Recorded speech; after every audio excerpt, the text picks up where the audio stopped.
ژان کلود وندام با نام اصلی ژان کلود کمیل فرانسوا ون ورنبرگ در سال 1960 در بروکسل بلژیک متولد شد.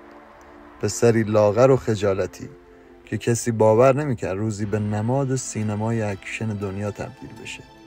او پسر یک گلفروش بلژیکی بود که در بروکسل با خواهرش ورونیکا بزرگ شد. مادرش خانه‌دار و خواهرش ورونیکا بعدها کتابی نوشت به نام برادرم ژان کلود. همه چیز با حضور او در فیلم کم هزینه رینگ خونین تغییر کرد.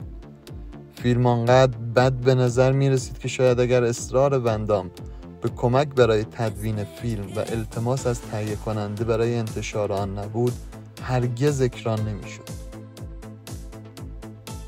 بعد از موفقیت فیلم و فروش دیوانه‌وار در گیشه، نوبت به کیک بوکسر، سرباز جهانی، پلیس زمان و ده‌ها فیلم دیگه که اسمش رو تا ابد در ذهنمون حک کرد رسید.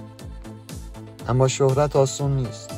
او در اواسط دهه 1990 به دلیل استرس ناشی از فیلم برداری و تبلیغ مداوم فیلم‌هایش به سمت کوکائین رفت که تا سال 1996 در هفته تا $10,000 و تا 10 گرم در روز مصرف می‌کرد.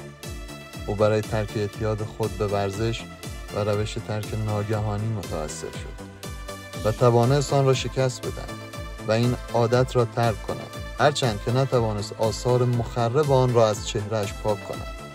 وندام به وضوح یک سلبریتی علاقمند به ازدواج‌های متعدد است و تا کنون 5 بار ازدواج کرده که 2 بار آن با یک زن بودند. او در سال 1987 با یک بازیگر و بدنساز به نام گلادیس پرچکیز ازدواج کرد.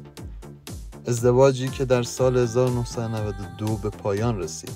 ولی حاصل این ازدواج 2 فرزند به نام‌های کریستوفر ون برنبرگ و بیانکا بری میباشد. وندام در سال 1994 با دارسی لاپیر ازدواج کرد. بعد از اینکه ازدواجش با لاپیر نیز در سال 1997 به پایان رسید، وندام بار دیگر با گلادیس پرچکیز آشتی کرد. ازدواج دوم این دو در سال 1999 رخ داد.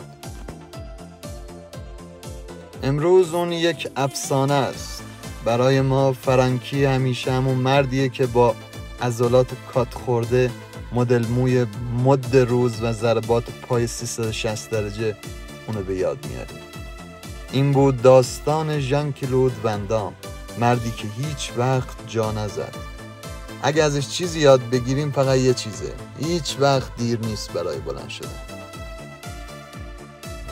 ممنون میشم که با لایک و سابسکرایب از کانال خودتون حمایت میکنید.